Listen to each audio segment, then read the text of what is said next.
Hello, everyone. I am Johnny Moran, and this is Moran and Friends. And if you want to catch me live this week, you can't because I'm not booked anywhere. Actually, I think I'll be making an appearance at Excellence Professional Wrestling for their open tryout. I won't be trying out. I kind of already made that roster. How about that? But I will be there. So if you are in the Copley area and like to come out and see Excellence Professional Wrestling come back, definitely come check out the new building, check out the new place. But tonight, my guest is none other than one half of the Stepdads, Wade Krueger. Hey, Wade, how you doing, man? I'm pretty good. How are you? I'm not bad. I'm not bad. Did you have any shows this past weekend? No. No? Had Nice the little weekend off off. weekend? Yeah. So what do we do on an off weekend? Um, this one was a little, usually not a lot. Yeah. I don't know. The weather's been so bad that it's like hard to even do anything on the weekends lately around here. Yeah. I went out to eat. That's about it. Went to a concert the previous weekend, but this weekend, nothing. Who'd you Just go really see? kind of boring. Who'd you go see concert-wise? There was a show here in Jersey that was it was the lead singers of three bands I enjoy. It was Laura Jane Grace from Against Me. Oh, okay. Anthony Green from Circa Survive and Okay. Seosin, and Tim Kasher from Cursive, I believe is his name. That sounds about right. Yeah, Tim Kasher. Don't know why I was blanking there for a second, but yeah, it was good. It was a good show. It was down in Asbury Park. And that's like one of the things, like I used to live in Jersey for about a year, and like living back here in Scranton, like you don't get those like little pop-up shows. Like I remember like I lived in North Brunswick, so I would just like take a train into the city because I knew like I saw Wale one time in New York City, like in a basement, and like I was like, I don't know, like not even 5 feet from him. Yeah, like it's insane. Like it has to show how like I've lost track of time as I've gotten older. Like everything used to be like, oh, I remember when that happened, and now it's like it could be 10 years, it could be 15, it could be 5. Right. But several years back, I got to see 21 Pilots in New York City. Really? In like a venue that held like 300 people. Oh, see, that's what I love. It was like right when they put out like their first like big album, Vessel. Yeah. I saw them in like it was like the iHeart Radio studio. It was like a private like literally I just saw like I think one of their managers posted on Facebook, like on their Facebook, that was like, hey, the next 20 people to email us get tickets. And I was home. Right. And you just happened to be looking at the right time. Yeah. It's funny. I hadn't gone to any shows at all, and I have like 4 concerts I'm going to like this month. Oh, nice. What's on the lineup? The one I'm most excited for is I'm going to see Modest Mouse at Stone Pony. Oh. It's like I think it's the first summer stage show of the year. And I might be going to a show the day before, depending on how exhausted I am, from the week. The band called Citizen. They're like a kind of pop punk emo band. And then this Friday coming, there's a musician I love named Ace Enders. Okay. The lead singer of a band called The Early November that I loved growing up. And he's doing a show in a tiny venue in Asbury, like an acoustic show. That's awesome. Yeah. That's awesome. Well, let's talk a little wrestling. No, that's the boring stuff. I know, right? Just the boring stuff we do. So where did it all start for you? Like, were you a fan as a kid? Yeah, my dad got me into wrestling. He used to go to the old MSG shows, like back in the day. So he went to see like he was a big Bruno guy, right? Because that was the era where like every nationality in New York had their own guy. Right. But he has these like memories of like Bruno coming to the ring like with his fucking suitcase to like he just got to the building type shit. Yeah. Yeah, he used to go to those shows, and he got me into it when I was younger. My first wrestling memory of watching wrestling is like I can't even tell you what show it was, but I had the action figures. I had that were hand-me-downs, like those like WCW ones that like didn't move, that were just all like this. Yeah, like they were smaller LJNs, right? Yeah. Got it. So I had a few of those, and I had like, I didn't know who they were. I hadn't seen them like before, Right. and I had the Nasty Boys were my two favorites that I had because they had the dope hair and the outfits, with all the paint speckle and everything. Right. And they were supposed to be on WCW that night. Like, I was flipping through channels and saw it, and I didn't get to watch it because I like did something and I got sent to bed early.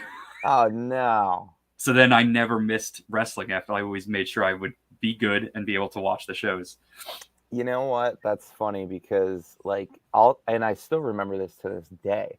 Like the one time my dad, like, you know, you could get punished any kind of way. Mm-hmm. My dad was like, "You're not watching wrestling tonight." And I was like, "No." Yep. And I remember it was like Stone Cold, like it was something with like Stone Cold and Shawn Michaels, and I was like, "Dad, I can't miss this. I can't miss this." And he's like, "Do you know what you did?" And I'm like, yeah, I'm so sorry. I swear it'll never happen again. And he's like, "No, you're not watching it." I remember I like literally cried on the floor for the entire first hour of Raw. And then he just like gave in at that point. He was like, "You know what?" He's like, "If you stop crying, you can watch it. I don't care." And I'm like, yeah. "I missed the first hour. I'm not even going to complain. I'll all right, bye." And Yep. I just started watching it. From there, it just kind of snowballed. I had neighbors that were a little older, and they had like VHS tapes. Like they had a few of the Coliseum like videotapes. Yeah. So like one of the first ones I remember watching had like the Isaac Yankem, Bret Hart, like Jerry Lawler Kiss My Foot match stuff. Oh God. So Bret Hart is like one of my first favorites. Right. And then I would go to like, it wasn't Blockbuster, it was West Coast Video. I'd go to West Coast Video and rent like old pay-per-views on VHS. And that was like kind of how I started to like learn like the older guys. And then I had all the anytime I would get an A on a report card, that was good for one action figure. Ooh, so like that. I started getting straight A's. Look at you. You became a genius just to get action figures. Yeah.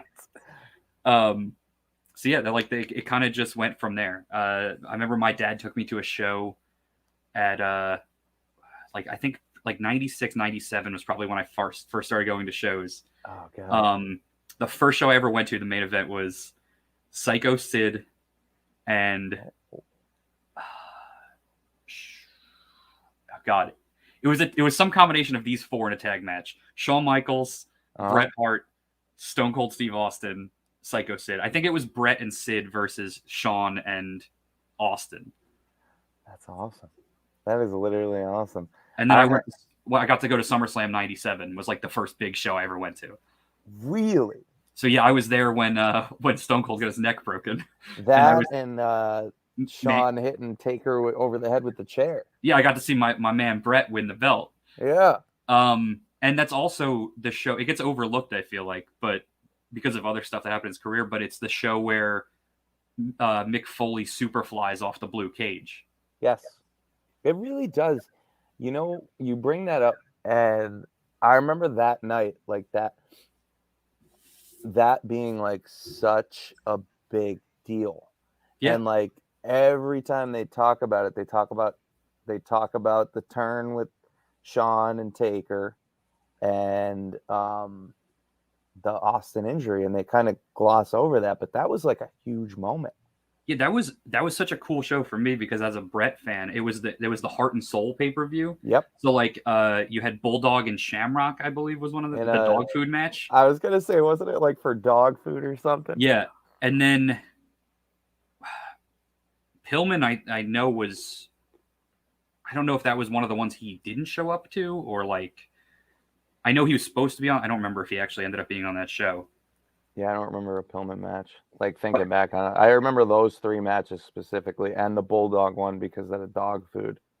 Yeah, I think Goldust and Pillman was like early on the show.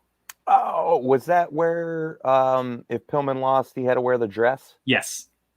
There we go. See, that's all I needed. I needed the Iggy, and I had it. But the crazy thing to me is that like that cage match opened the show. Yes.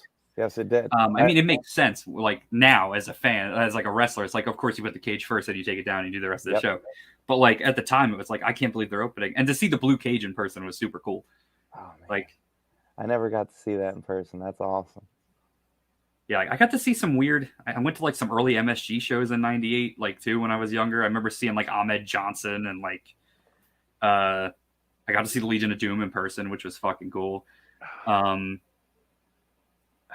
They're like, that was also the era, if you remember '97. I think that had like the Bariquas and DOA. That was like where they were doing the gang war stuff. I was gonna say like the gang warfare stuff because Nation Domination was the other part of that. Yep. Yeah, what a weird time.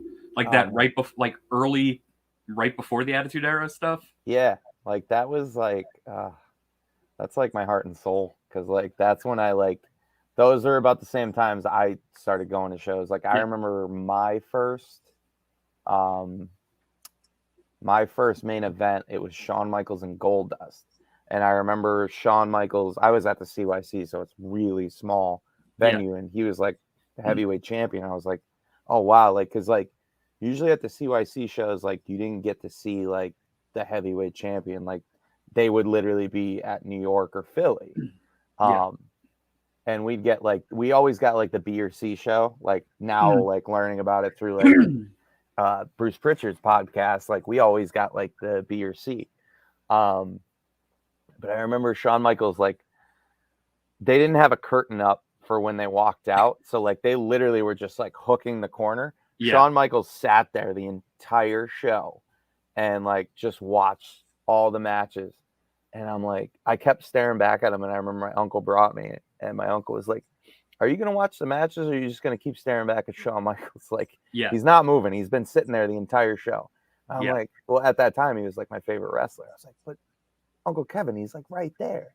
So like, as soon as he comes through the curtain, he must have saw me staring at him and like, so as soon as he comes out of the curtain, I had my hand out, and he just high fives me, and he goes like that. And I'm like, I was like, I'm never washing this hand again. Like, it's like looking back, it's fun. I got to see some really weird gimmicks. Like I know on one of the house shows I went to, I saw like the Sultan, which was like Rikishi. Yeah, and I definitely saw. I think one of the matches was like Owen and Bulldog when they were tag champs against. I want to say, oh god, it was Sparky Plug and I want to say Leaf Cassidy. Really? And then like at the same, I know I saw Rocky as Rocky Maivia with the full like the Die Rocky Die era. Which was it's crazy to me looking back. And then around that same time, they started like one of the first ever indie shows I ever went to was like around that same time. There was like an indie show here, was like the precursor to what became in New Jersey PWS, or not PWS, NWS. It became NWS, National Wrestling Superstars, which was like such a shindy. It was, I want to say like NWA something, like some offshoot.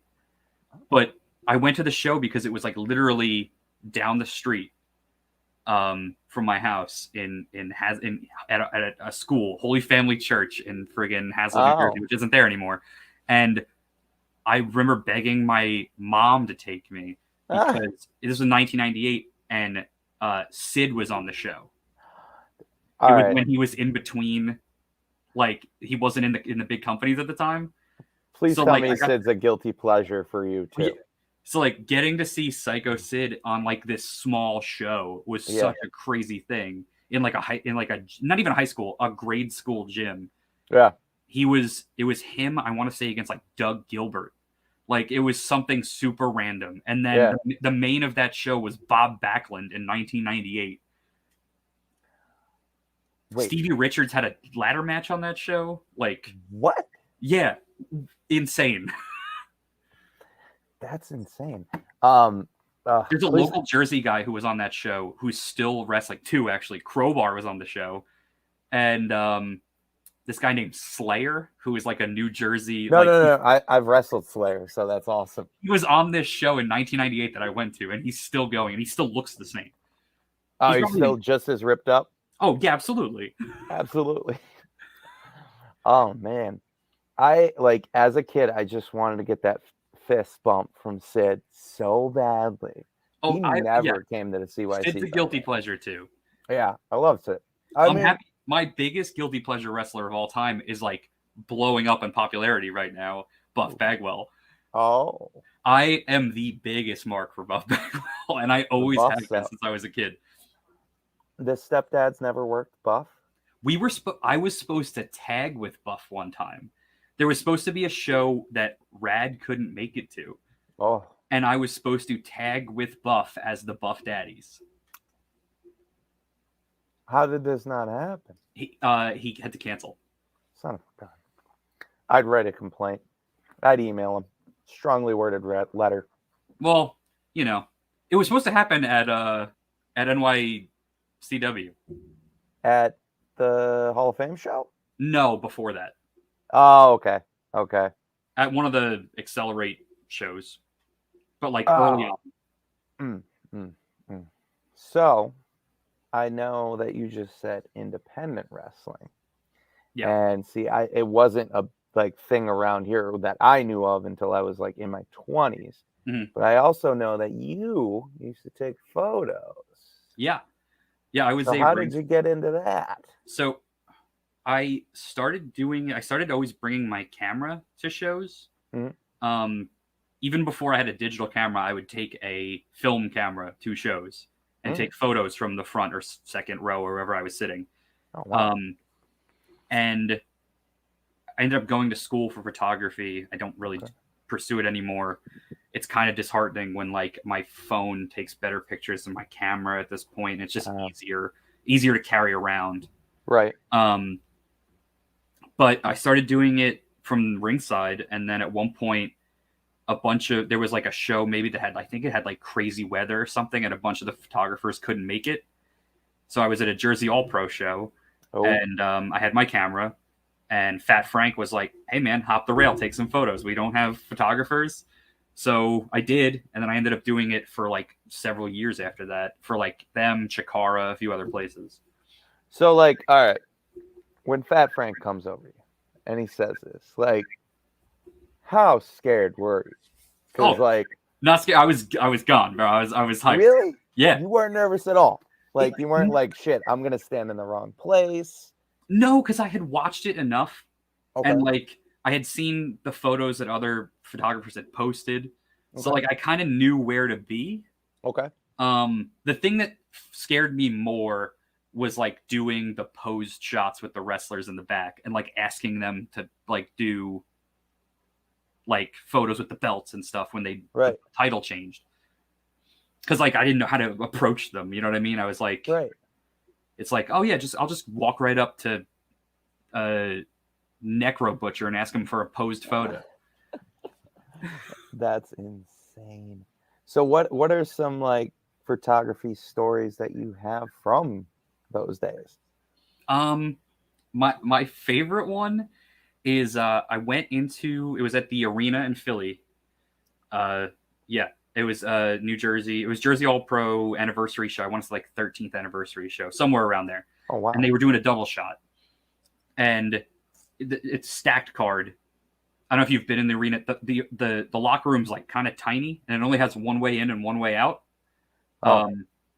So I went in to ask a question, and then I was like, "Oh, I'm going to leave, and I'll go take my test shots, get the lighting, see whatever." And I ended up getting stuck in the locker room for like 45 minutes because there's a conversation happening in front of the door, and I'm not going to ask them to move. Yeah. Because it's Raven. Oh, Jesus. Having a conversation with Jushin Liger. And they're standing in front of the exit. And I'm not about to interrupt because I'm just a fucking photographer. Right. So I was just stuck back there with a bunch of smelly, sweaty dudes as they changed for 45 minutes. And then but the funny part ended up happening is I ended up just having a like 30-minute conversation with Kenny Omega about Street Fighter. That's awesome. Because I was wearing like a Super Mario Street like M Bison combo shirt. Really? Which Raven had shit on me for earlier because he was like, I'm a comic guy, I'm not a big video game guy. And I was like, oh, sorry. Yeah. Never meet your heroes, kids. Yeah. I am a big Raven mark, less now. Yeah. But yeah, ended up just having like talking video games with Kenny Omega for like 30 minutes. That's incredible. Just because he was like, I'm stuck. Yeah. Trying to think if I have any other, like, it's tough with like, there's not a lot of good, like, I have good indie show stories, but like less like photography specific ones. You know what I mean? That's okay. So, when do we make the transition from photographer to wrestler now? So it's funny. Jersey All Pro also started that a little bit. Go ahead. This is back in the day of message boards, and everyone on the Jersey All Pro message board was like the front row people who sat, like, we had reserved front row seats for every show. Right. So I ended up making a lot of friends through that. Mm-hmm. And then we started backyard wrestling. It's where a lot of us started out. I'm not going to lie. Exactly. I started out there. So we started backyard wrestling, and then it just kind of snowballed from there. Like, at the time, it was like several of us. I think the only person from our original crew that anyone would really know would be Mike Dell, who used to wrestle in CZW. Yes. We kind of grew out of that, and then our crew grew from there and had guys like LSG in it, and Tim Hughes and those guys, the other New Jersey guys. And it just kind of kept snowballing. And then we started yarding at, like, we found a yarding message board. Yep. And started meeting people from all over the country. We would have super shows up in Cooperstown, New York. There was a point where we were running super shows once a month in Cooperstown and all driving up there, like 40 of us. And we put out a year's worth of shows that I remember watching Chuck Taylor tweet about. What? Yeah, he was like, he was tweeting about, he was like live tweeting watching our shows. Really? Yeah, because I remember him specifically mentioning this one guy who wrestled us, Doc Holliday, and him being like, this is my new favorite wrestler of all time. So we did like a year's worth of shows. That ended up being a lot of the SWO crew. Okay. It was actually the yard it was a family friend of Van Valley. Okay. So we all met through, a bunch of us met through that. We were doing a bunch of those shows. We had people flying, like Dan Makabe would fly in from like Vancouver. We had guys from the UK come over for shows. So we had all these big shows, and then everybody was kind of done with it for a little bit. Yeah. Like, everybody kind of fell out and we stopped having these shows. Mm-hmm. And I was like, I felt like I was kind of just hitting my stride. Right. So I made the jump, and I had a good head start because we had a ring. We had guys who, like Anarchy Andy, Unbreakable Andy, and like guys from the PA scene who would come to the art shows and teach us how to run ropes and teach us how to bump and do all this stuff. So like the wrestling stuff I had a head start on, and then I had to learn how to work the crowd and work in front of, like, it's very different when you're trying to pop the crowd as opposed to pop a bunch of friends in the yard who've seen every nonsensical thing we could possibly come up with. Right. Learning to structure matches and stuff from there. So that was kind of how it just kind of grew organically. And then did you just start out solo, or like did you start, like, were you like, you know what, I'm going in a tag team? In the yard, I was always in a tag team for the most part. Mm-hmm. So I knew I wanted to do tag team stuff, but I started pro solo for a very short time. I had 3 matches solo. Okay. My character, I mean, I came up with it. It just didn't work for me at the time. I was kind of like this silent mountain man kind of guy who would just kill people. I like that. I was Kodiak Krueger. So I had, I was this Alaskan kind of like mountain man. Right. And it was tough. It didn't fit who I am because I'm talkative. I like to make people laugh. I like to be fun. And it kind of took away my strengths. I was gonna say, I can't see you being silent. Yeah, exactly. And that's not a negative. It's just like you're very easy to talk to. Yes. I mean, we've been talking for 26 minutes now, for Christ's sake. At the same time, Rad was doing a tag team at SWO with a different guy. Oh. And he was doing a Vegas gambler gimmick, which is really funny because he's straight edge, and he was a heel. He was like a chicken shit heel. Yeah. And we both kind of didn't enjoy what we were doing at the time. so we started workshopping the Stepdads thing at Warriors of Wrestling tapings, like studio tapings. Okay. So our first match as the Stepdads was at one of those tapings against Everett Cross and a guy named Vincent Cade. If you watch the match, it's nothing like we do right now.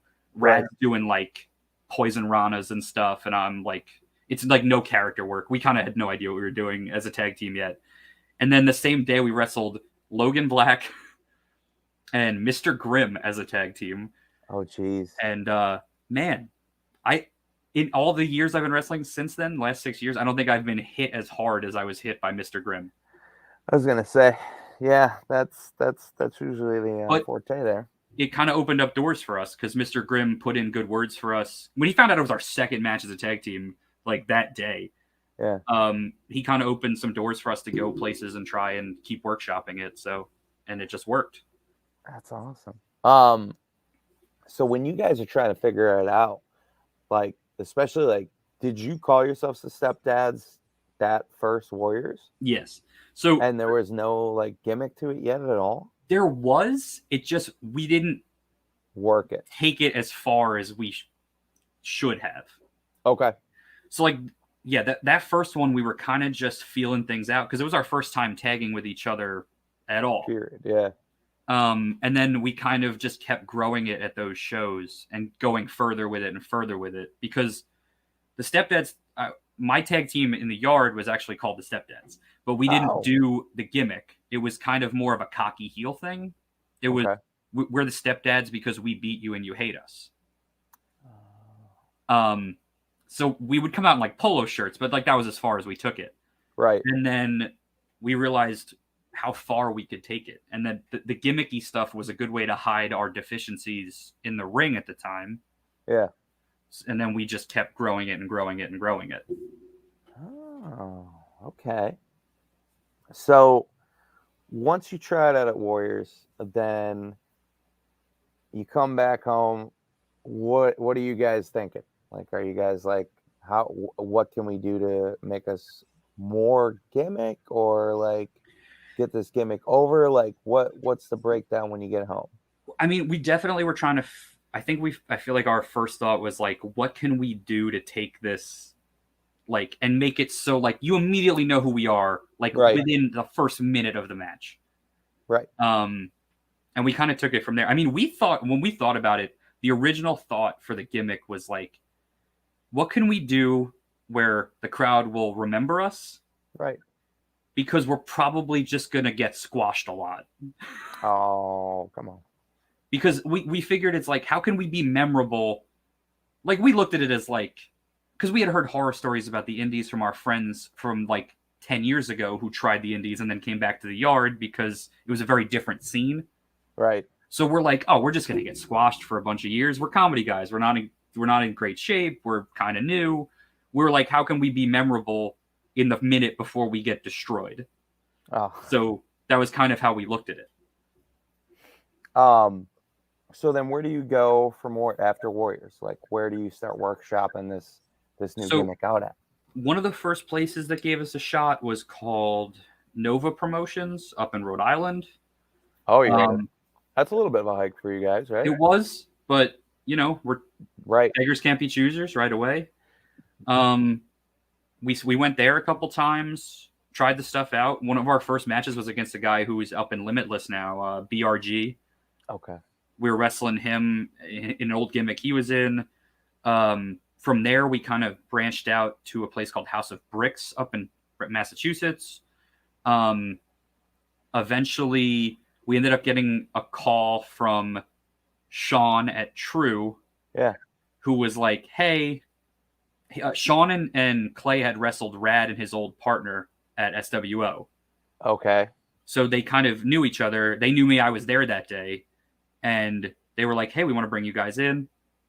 And that was kind of like the first one that kind of really made us feel like we had something with this. That's where I first saw like pictures of you guys. Any footage from you guys like was from True Wrestling. Yeah. Do you feel like that was the place where you really like honed it and like grew it? Oh yeah, for sure. There was something like the crowd took to us pretty quickly. Yeah. And Sean gave us a shot to work with it. Right. And we ended up being the second champions there. Right. Because they had Silent But Deadly was their tag champions for like a long time. Right. And then we kind of started getting like a good organic reaction, and the crowd started to get behind us, and we ended up having we came very close to beating Silent But Deadly in a Four Corners match at one of their big shows. Yeah. And then we ended up having a street fight with them at their Christmas show and winning the belts.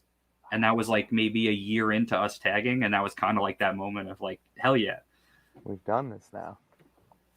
So then once you like get this gimmick established, where do you start to like filter out to? So for a little bit, we were doing shows here in Jersey at UWA Elite. Okay. Nothing super memorable. Like it was just kind of like it was close. It was a good way to get reps. But we wrestled the same guys a bunch, so like it kind of taught us how to take what we were doing and not do the same stuff every match. Right. So it made us figure out all the different kind of stuff we could do. Around that time, we had a really good match that I still love with, they're called TP5 at the time, but now they're Young, Dumb, and Broke. Okay. Ellis Taylor and Charlie Tiger. Yeah. We had a really fun match with them where like Charlie pulls out a cigarette and he's like, I'm going to smoke it. And I'm like, you better not. Yeah. And like we did a lot of fun stuff in that. And then from there, NYCW at one point, like we ended up there. That was kind of big for us. I feel like that was one of the first places where we were really counted on. Yeah, I was gonna say, like, when I first came in there, like, you guys were like the tag team. We were like anything, because we were, there was no heavyweight champ when we won the tag belts. No. So the first like 4 or 5 shows we main evented. Yeah. And it was really like the way that crowd took to us like was awesome. Yeah. And then we had to like beg and plead to finally get a match with the Ugly Ducklings, which is still like one of the best matches we've ever had. Yeah. So like that was a lot of fun, like doing those shows. And then we started doing TIW also up in Massachusetts. Yep. Ended up winning their tag belts as well. Had some really fun matches there with MSP and Insanely Rude that were really fun stuff. But like I feel like we can work with just about anybody. Like we can tailor it to fit whatever. For sure. And we were feeling confident by that point. Yeah. The only thing that I look back on and I wish we had more of is we kind of went right from having matches, and then I think because people saw that we had a good start, like for how early we were in our tagging, we kind of became the vets in the matches very quick. It's not a bad thing though, you know? No, but I wish we had more of the matches where we were wrestling guys more experienced than us. I can understand that. To learn from, and like it felt like we were very quickly went from like we're new to like you're working our students and you got to carry them, and it was like very stressful. Yeah. Like because people were like, "Oh, you guys are the vets," and I'm like, "We've been wrestling for like 2 years. Our characters are old, but we're not." Just because our characters are old doesn't mean we are. Yeah, that's great. So then, where are you going now? Like, where is the stepdad's headed to? Like, what direction are we going in? You know, I know up, but what direction? Before COVID, I feel like we were kind of really heading up and like kind of making a lot of waves and like kind of branching out, and it felt like we were on that cusp of like hitting that next. Like I look at it as baseball, like they have the minor league system. Yes. And I feel like we're in like that level, like we're kind of pushing into AA. Right. And a lot of time, like we're kind of anywhere from A to AA in that range right now. And I feel like we just need something to push through to get that like AAA shot. Right. And I feel like it's just been really hard since COVID ended. Like we just haven't had that shot yet where I feel like we've wrestled someone where I could go in there and just be like, this is that match. Let's go out and kill it. This is our match that we send to everybody. Yeah. I don't know. I feel like we've kind of stagnated and it's a little frustrating, but it happens. There's nothing like you just got to keep pushing. That's right. Sometimes you got to take risks too. Like just go to a show and like, it's show up. It's next. I know that sucks, but you know, no, it's on the list on the to-do list. Yeah. Well, I don't know if you know, but here on Moran and Friends, we do a special little thing where we scour your Instagram. Okay. And we grab photos, and hopefully you have a story about them. If not, we'll just talk about the damn photo. All right? Okay. A hot one style. I see how it is. Yeah. Got it. So here's photo 1. Oh, man. That is we still sell those. That is the OG Stepdad's 8x10 that I just whipped up on Photoshop one day. It's great. Who did your graphic? So our graphic and all of our shirt designs, save for like 1 or 2, all the that drawing in the back, and we have a couple other designs, were done by a guy named James Frazier. Okay. Who is a commentary guy out in PA. I think he's worked with like Eclipse before and maybe a few other places. Okay. I know exactly who you're talking about now. Yeah, bald guy, beard. Yep. He's done a lot of our designs over the years. He's super awesome, super talented.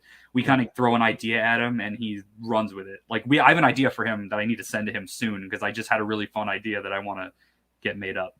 Well, you can have your Hiroto drawing after this podcast because it's all yours and you can use it for whatever you want. Awesome. But yeah, that design, it wasn't intentional, but looking back at it now, the cartoon style is awesome. It's still such a cool design. Yeah. But I never when it was whipped up, I don't know if he planned it, but I feel like me and Rad look like a cartoon version of Walter and the Dude. Oh my God, yes. And I don't think that was intentional, but it's how I see it now. Now I can't unsee it. Yeah. So I see it now too. Oh man. So now, was this an appearance or was this just a random night? So this is WWE night at the Devils. Oh wow. And they were doing an in-between period interview with Brian Danielson, who I have loved. I've been a huge fan of for the first indie show I went to when I got back into wrestling in 2006 was ROH, and Danielson was the champion. Oh, wow. And I saw him wrestle Jimmy Rave that night in like a 40-minute match, and I was instantly engrossed. Like, it brought me back into wrestling so hard. And this kind of just happened. Like, I saw him, I was walking through this area where they do these interviews, and he was leaving the in-between period interview. And this is shot as, like, he did not stop for this photo. This is shot while he was walking, and I still can't believe how good it turned out. You can see the guy behind him to the right is the security guy who's, like, trying to get him past everybody. Yeah. It turned out really good. It's a cool shot.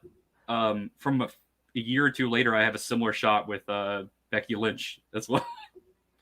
Yeah, really? Yeah. That's crazy. And do they is that like something they always do like at Devils games? They haven't done it, I feel like, the last couple of years, but they used to do it every year because they would have like props from WWE on the concourse too. Like they had the Andre the Giant trophy.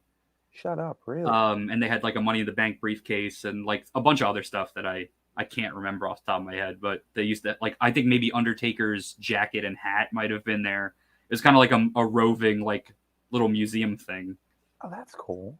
Yeah. I didn't know they did that. I know they just, like, by me, they had one at the Rail Riders Stadium. So, like, yeah. But I don't think Roman Reigns was there, but somebody was there. I remember they had something like this past weekend. Nice. That's the same weekend. Right. This is not in Philly, but this is in Rahway at the Rec Center.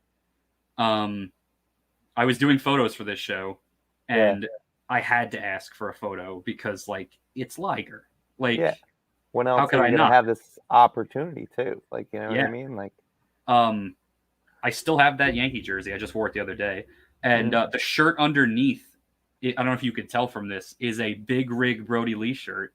Oh, that's awesome. Which I still have somewhere, because I was a huge mark for Brody. R.I.P. One of the most underrated wrestlers I've ever seen. Super great dude. But yeah, this photo is like iconic for me. This is one of my favorite photos I've ever taken. Like, he grabbed me for this photo to take it like this. Oh, really? That's awesome. And then he took his mask off, and he's an old Japanese man. He just casually took it off. I was like, whoa. Whoa. I think I would be just as shocked. Yeah. Just a normal looking dude. Yeah. Like, for him to just like take it off in front of you, I'd be like, well, hold on. I mean, I was backstage, but like, still. Yeah. One of those. I felt weird. Oh, man. Please tell me you got a story about New Jack. Please.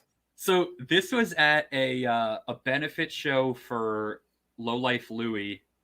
Oh. At H2O's venue. Okay. And New Jack was there for the show. Like, he was on the show. Right. This is like right when the stepdads kind of started doing stuff. I think we might have like just wrestled one of the Warriors tapings, like right around the same time. So this is like right when I'm making the transition from being a fan to being a worker in my mind. And yeah, New Jack was on the show. I had always like had a healthy fear of New Jack. Like, he just was like, he was like this myth, like this legend. Right. Like, it's not like I'm like gonna say like, oh, I'm the biggest New Jack fan of the world, but like, there's just, he's infamous in like the wrestling world. So like, I had to get the photo. I had a friend who would have been so mad at me if I didn't, because he loved New Jack. Right. And yeah, I asked him. He's the only wrestler I've ever called sir. I called him sir this entire interaction. Yeah. And he was cool as hell. Like, couldn't have been nicer. Also, this is around the time of Comic-Con, because I have my beard shaved into mutton chops because I was cosplaying as Captain Boomerang. Oh, I thought you were going for Brody Lee. So, all right, now I see the Captain Boomerang. Yeah, I'm sure that's a photo on Instagram somewhere too. Oh yeah. So that's around the same. You see, I still have the facial hair going there. This was like, we had just, this is like, I mean, like maybe the same like week or two as that other photo. We had decided like the stepdads thing kind of worked. Right. At Warriors. You'd see we have the sweater and the robe, which we still have. And we're like, let's take some fun photos and edit them up and see if we can't use them for like graphics if we end up anywhere. Like, if we start getting any bookings out of this, we have something. So like the photos on the right are from us in our singles stuff at SWO. And then that photo is in my house in my recliner, which is like 10 feet to my left. Oh, okay. So this was like the original promo shot. Yes. That golf club is the only thing in this shot that doesn't exist anymore, because why? We were in a match and someone took it and hit me with it. Okay. And they didn't realize it was hollow. You kind of have to gimmick your hits with them. Yeah. So like, I always hit it either, like, he hit it over my back and it just snapped. Because it's hollow. Like, you didn't keep it? Oh, I have the bottom half of it in the other room. Oh, okay. I'm like one of those people. I have all my stuff from Camp Leapfrog, all the goofy costumes I wore at Camp Leapfrog. Like, I have everything. We thought we were going to be heels even early on with the stepdad's gimmick. Yeah. So the golf club, like, a lot of people probably haven't even seen this because we've been good guys for so long. One of our go-to things was we would do the Shattered Dreams in the corner with the golf club. That's genius. Yeah. But we haven't done that in forever. Well, yeah, because you guys are babies forever. Oh, yeah, this photo is so good. So this is maybe one of the most random wrestling photos I've ever taken. So this is before I think I'm still just backyarding at this point. Okay. This is in Asbury Park. Okay. At a music festival. Oh, this isn't a wrestling show. That had an early version of Game Changer Wrestling as one of the acts in the festival. Oh. So I was at this show not for the wrestling. I was there with my girlfriend at the time. It was called Skate and Surf. This is, I want to say, like 2015. It was Skate and Surf, and we ended up walking over to the wrestling. I'm like, I told her, I'm like, I'm probably going to know some of these guys. Yeah. Because, like, from Jersey All Pro and photography. Right. And the guys, I wanted to say hello to some of them. Like, Dickinson was there, who I've known for a long time. Jaka, who I've known for a long time. They're Staten Island guys, so they're local. And, like, Pinky Sanchez, who is my dude. I was there. I said hi to them, and Gage was there. And I think he had just gotten out of jail.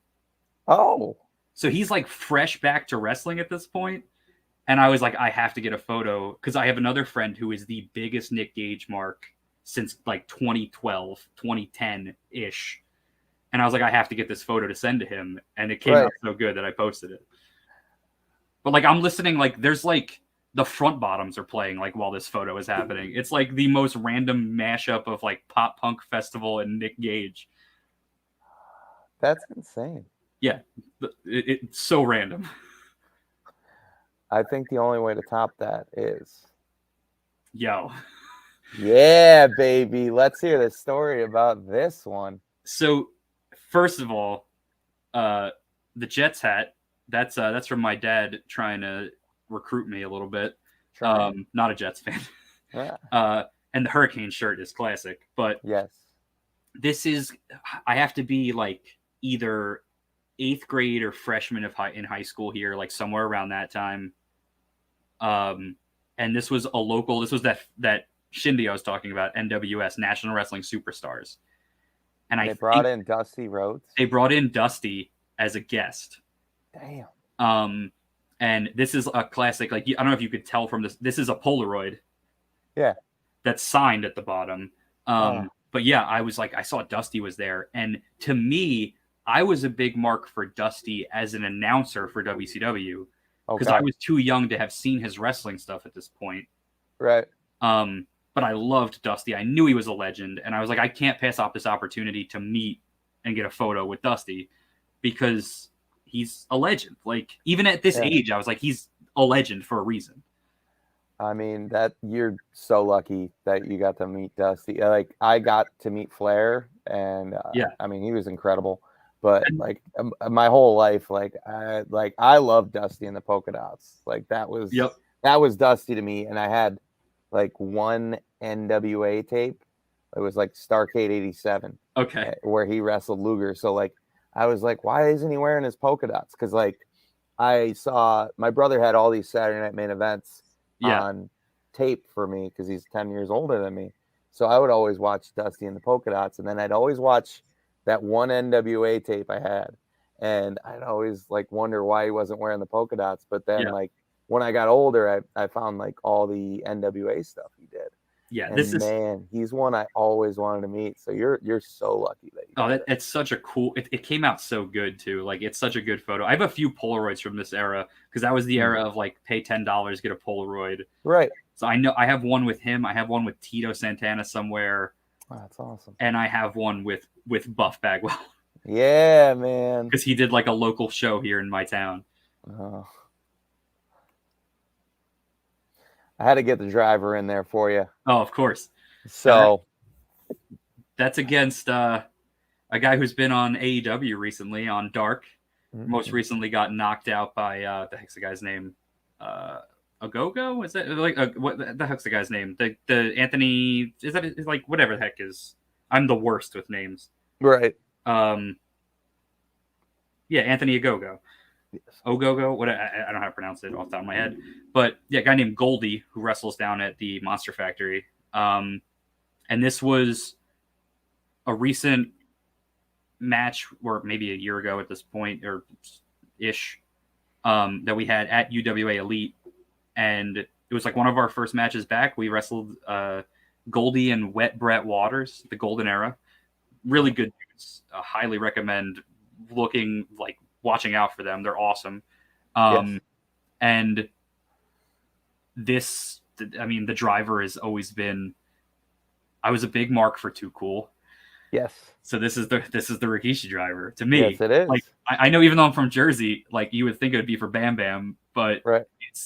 it's for Rikishi, like straight up. Right. And I love it as a move because it's easy to do, it's safe, and it looks gross. It always gets a reaction. It's like that move where like you could hit nothing else in the match, you hit this and the crowd thinks it's over. Agreed. Steve Mack loves to do that, and I have taken that, and he also does a variant when he sits on somebody else. Yeah. I was bottom, so I've been in the driver for him, and I've been on the bottom of that one. I think my butthole is still at the Adrenaline Sports Academy, because he's like, don't worry, man, I'm super light, and he was right. He was super light. I didn't die, but I'm pretty sure my butthole is still in the third row somewhere. I love Mac. Oh God, he's a sweetheart. Because I go way back with him to Jersey All Pro. Right. Like, so being on a show with him, I think I've been on 2 or 3 shows with him since I started wrestling, is always cool to me because right. I got eliminated by him in a battle royal one time, which was like such a full circle moment for me. I think my favorite moment, we were on a show with him at a company called Invictus, and he comes up after the show and he's like, man, I just wanted you guys to know, my girlfriend comes to these shows. She hates coming to wrestling shows. Yes. She loves you guys. Yeah. And and that happens all the time. And we've started referring to us as your favorite wrestler's girlfriend's favorite wrestlers. Because I love it. Because it always seems to happen that way. Like all these wives and girlfriends get dragged to wrestling shows, and like so many guys, they're doing the same stuff or the same style at the very least. Exactly. And the fact that I think we kind of poke fun at wrestling while also making it wrestling, right? It like lets them go. The people who are like, "Oh, wrestling's stupid, it's fake," they look at us and they go, "Oh, these guys know it's fake. I can enjoy it because they're not trying to be like real fighters." Right. I think there's something to that. No, I completely agree with you. Like I see people all the time who are like, "Oh man, this is why wrestling's dead," and it'll be like clips of guys dancing and stuff. And I'm like, ask anybody when wrestling was the most popular in the 90s, what they remember. It's never the matches. Everyone's like, oh, remember Val Venus? He would come out and do the thing. And remember the Godfather had his hose, and Ken Shamrock would snap on people. It was never the matches. It was always the characters. Right. Exactly. Oh, are you doing some ravishing Rick Rude there? Rad's reaction in the back is my favorite part of this photo. Yeah. So this is against a team called Buff Inc. It's a father and son team. Oh. This is 2 Buff, and his dad is Buff Dad. And Buff Dad comes out in zebra print tights, and he does the Rick Rude everywhere. And their entrance music is like the old-timey striptease music. It's like the it's ridiculous. And he comes out and swivels everywhere. So I had to swivel at his son to, throw it back at them. I love it. I love it. Oh, look at this sweater, man. Where'd you find that? Like I said, that's the sweater from that first photo you showed earlier. It's still the same one. Really? Yeah, that's the one sweater I have not lost. Every other sweater from a promo photo I don't have anymore. This one I've kept from the first photo. We went to Goodwill when we were starting the wrestling stuff because I wanted to find a golf club for cheap. Fun fact, if you need golf clubs, they're like $4 at Goodwill. This sweater was on the rack, and I was like, I have to buy this. Like, there's no way I can't. I was like, even if it didn't fit, I was going to buy it. Oh, yeah. And for a while, it was very tight. Now it fits pretty okay. It's got a hole in it. I don't care. It's so ridiculous. It's such a dad sweater. It looks like it's made for the gimmick, and it's not. It's just it is, someone bought this and then gave it away. And then they're like, it's going to the Goodwill, and then a professional wrestler will pick it up. Yeah, and then there's so many little touches I love about the gear here. So like that probably nobody cares about but me or notices. So like I love the pipe on the SD on the it's like supposed to be it's supposed to be a Nike logo. I was gonna say it looks like the Nike disguised as a smoking pipe. Yep. And the colors on it is all purple, or not purple, brown and beige and tan and gold. Yeah. And that's because those are the San Diego Padres colors. Oh. And Padre is Spanish for dad, and stepdad's is San Diego. So it all kind of matches up in a weird way that I love. Now knowing that, that's awesome. Yeah. Also, the fake pockets are only on there in pleather, so I can slap them, which is a fun little... I had them put on in pleather, so I could still get, like, if I throw a punch or something, I have something to hit. I won't say this on air, but there is a wrestler that has pads in his quads of his pants for the same slap noise that you speak of. Yeah. And I'll tell you off air who that is, but I'm not gonna blow up their spot unless they want to be blown up. So when they're on here, maybe they'll blow it up themselves. But that's fair. Yeah. I just want to say, fucking jealous. Fucking jealous. I am a huge Broadway fan. I'm a huge Beetlejuice fan. So fucking jealous. I mean, it's back. I don't know if you knew that. I did know that. It was gone. Got to find a damn friend to go with. Bro, if I can end up with tickets, I'll enter the lottery, and if I win, you got it. Is it? I heard it's pretty expensive, right? Yeah, that's why. I mean, if I win the lottery, like I don't mean the lottery, like the actual lottery. They do like ticket lotteries, right? Where you get tickets for like $40 or $50. Yeah. I haven't entered in a while, but I'll enter again. I've had good luck in the past, but yeah, this show was so fun. I don't know if you've seen anything from it. I try not to because I want to go, and if it's like something that they take off, then I'll go watch all the stuff. But like, I want to see it, and I want to be surprised with everything. So I've seen stuff, but if there's video clips or anything, I won't watch them. Yeah, I've seen somewhere in the neighborhood of like 30 Broadway shows. Because it's like a 45-minute ride for me to get into the city from here, and I'll just drive in and park. And yeah, I love it. I love performance arts. Broadway is not that different from wrestling, is not that different from drag, is not that different from live music. It's all the same. They're all different genres of the same. It's like different movie genres. It's all just like people are like, I remember my girlfriend introduced me to Drag Race, like the RuPaul's Drag Race. Right. And I was watching it, and I was like, at one point, there was a point specifically where I was like, this is wrestling. This is just wrestling. There was like one of the queens was like being catty to another one of the queens. And she's like, oh, I'm a pageant queen. I look great and I dress great. And you're just a comedy queen. You're not a real drag queen. And I'm like, this is wrestling. This is 100% wrestling. Right. It's no different. So. The kick pad boots. Yes. So I didn't know what I wanted to do for boots or kick pads or whatever. At one point I was thinking about getting boots, but I've never really been comfortable in them.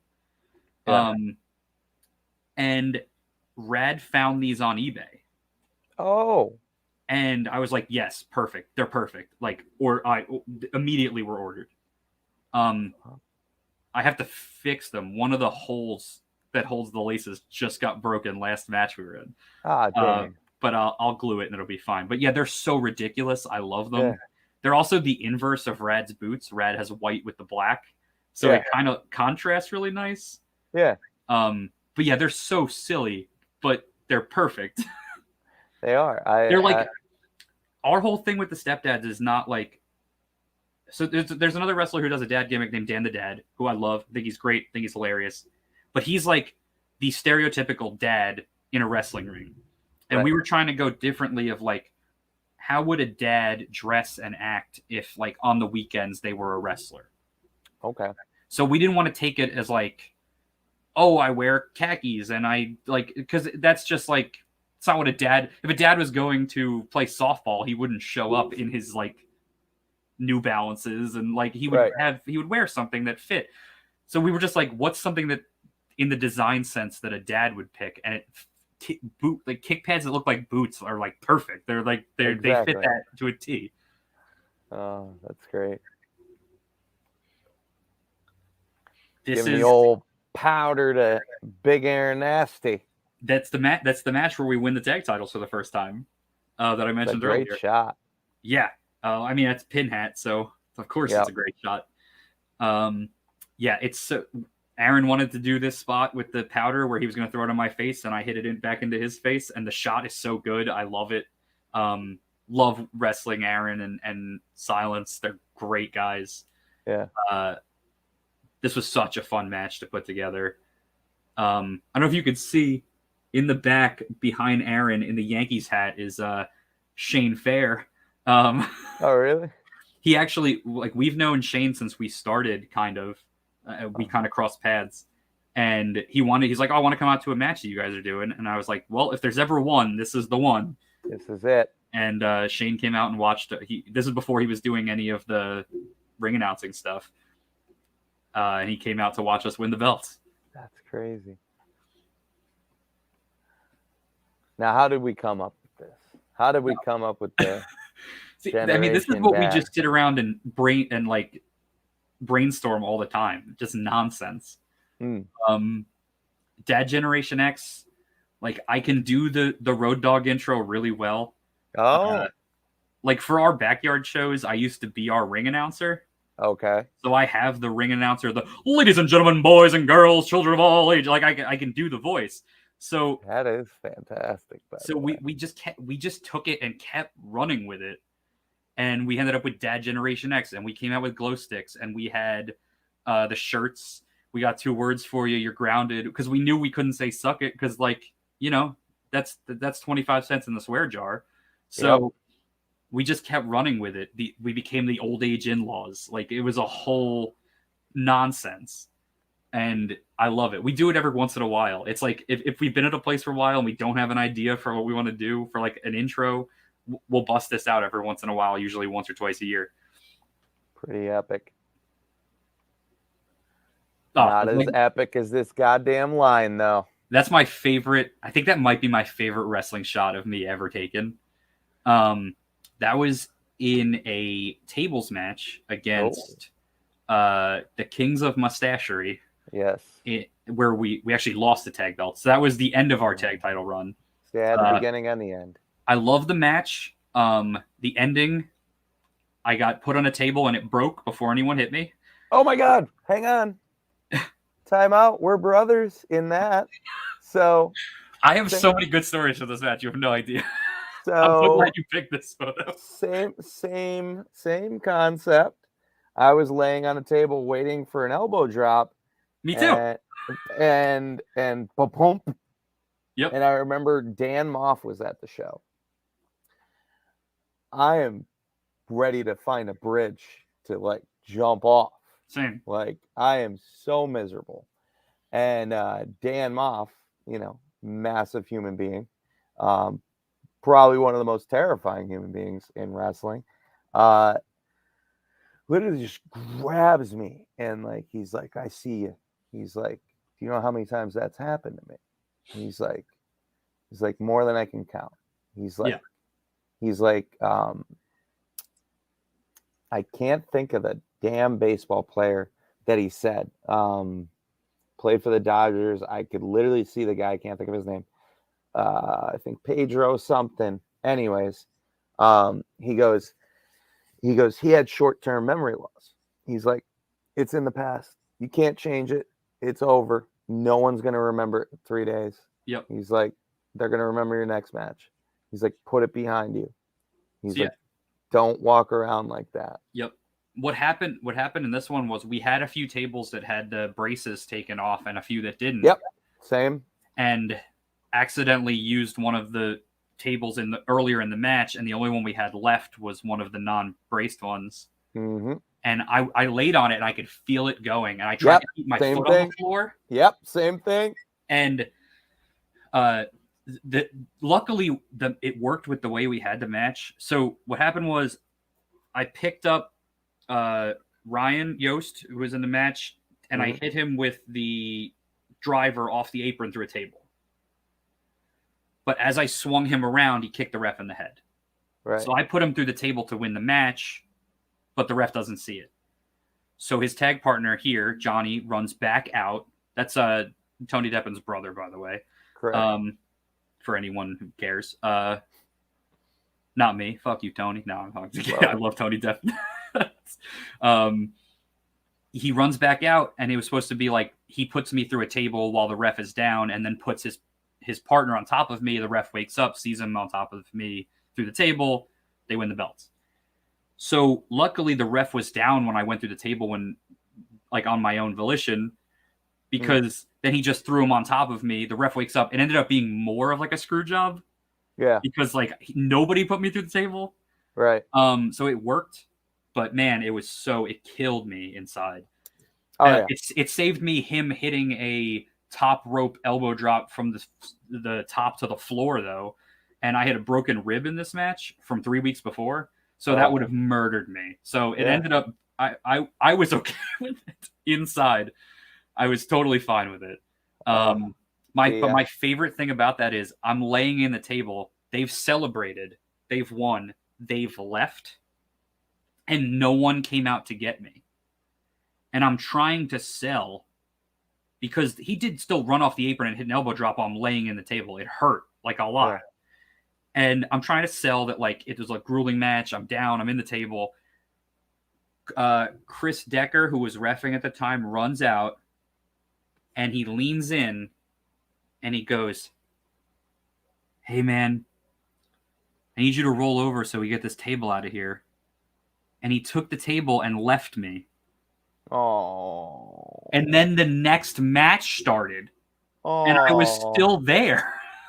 Oh. So I just started army crawling, and it was a long entranceway. I started army crawling to the back, and as I'm going through the curtain, I think either Ultimo Dragon or Juventud Guerrera is coming out as I'm crawling through the curtain. That's incredible. And I was like, God damn it. Yeah. That was worse to me than the table breaking. So it was just a comedy of errors all in a row. Well, I went, so basically it was me and Clutch Adams versus SPF. And what was supposed to happen was I was supposed to roll off the table. Luca from SPF was supposed to go through the table. Yeah. And I was supposed to move out of the way. Yeah. So I go through. Luca's on the top rope, eyes huge like saucers like this. And then they just announce the tag team titles have changed. And then, oh my God, I'll never forget going through the curtain, because they won the tag belts and they weren't supposed to. And it completely changed everything. Because then me and Clutch just immediately broke up. We had a program we were supposed to do. And that just never happened. We both just went solo after that. Yeah, matches with weapons and stuff they're always sketchy. You never know what a ladder's going to do. You never know what a table's going to do. It's rough. The one pick-me-up I had from that show was right before that match. This is what I choose to think about instead. We're going to the ring, and Orange Cassidy is in the back. Yeah. And he's just, he might as well have been in character. He was just standing there, going over his spots and, in full gimmick. Yeah. And we're walking to our entrance music's playing. We're walking past him to the ring, and he's just like, "Guys, the stepdads?" We're like, "Yeah." It's like, "Guys are pretty fucking funny," and then just walked away. That's awesome. And I was like, "Well, I'll just choose to think about that instead of all the other crap that happened." I couldn't get that out of my head. The Mighty Ducks. Mentioned it earlier. The Ugly Ducklings. Yes, mentioned it earlier. Love. This was after our match that we had with them, where we won NYCW Match of the Year. Only got 2 trophies, so they have 1 and we have 1. Rad stole it. I don't have it. But God, they're so fun to work. They're such good dudes. Love Lance. Can't wait for Lance to get back in the ring. This was such a fun one to do. Rob is so insane to plan with. He comes up with a billion ideas, a million miles a second. And this was kind of that moment where I felt like a real wrestler. Yeah. because we had been doing so many gimmicky matches, and then we did this match that went like 40 minutes and was like nonstop insane crap, and like really? nobody got lost and nobody forgot anything, and like it went the way we planned it, and we were just doing. We ended like we ad-libbed like 10 minutes into the match at one point. It just like it couldn't have went better, and it kind of like I felt so good about it, and I still do. Just awesome guys. And super underrated. Like I don't know how they're not everywhere. Factual. They bust their ass harder than anybody like traveling and going places. Agreed. And here's the last photo. I saved this one for last. Oh, God. Oh. Rock and Roll Express, baby.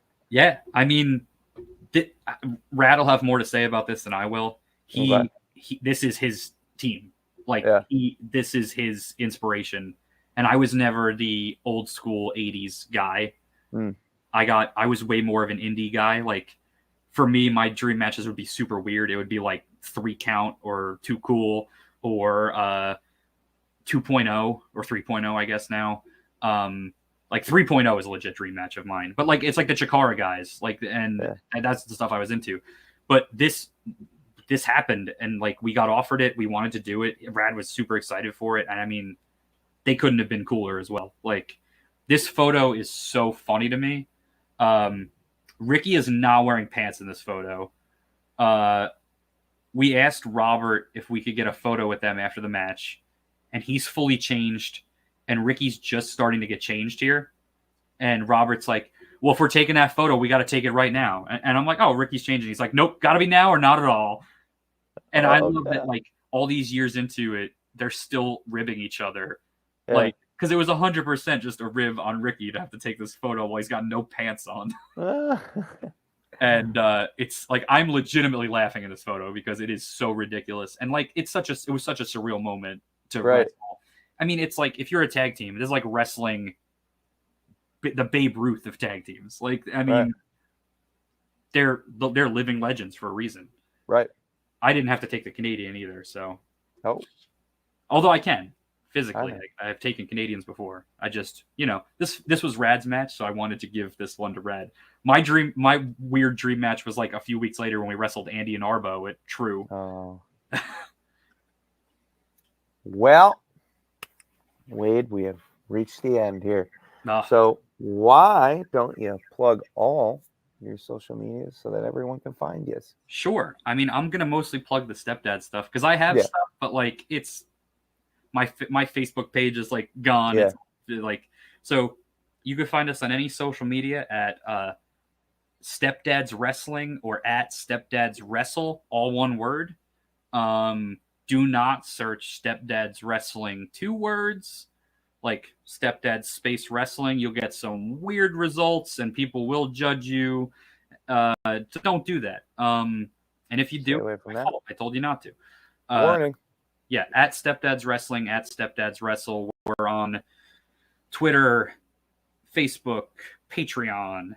The Patreon's fun. If you go on there, we post like random old backyard clips every once in a while and other stuff. Patreon, Pro Wrestling Tees. We're all of it. TikTok, I think. And then if you want to find me specifically, my social medias are pretty much all under Wade Krueger 1. That's TikTok, Instagram, Twitter.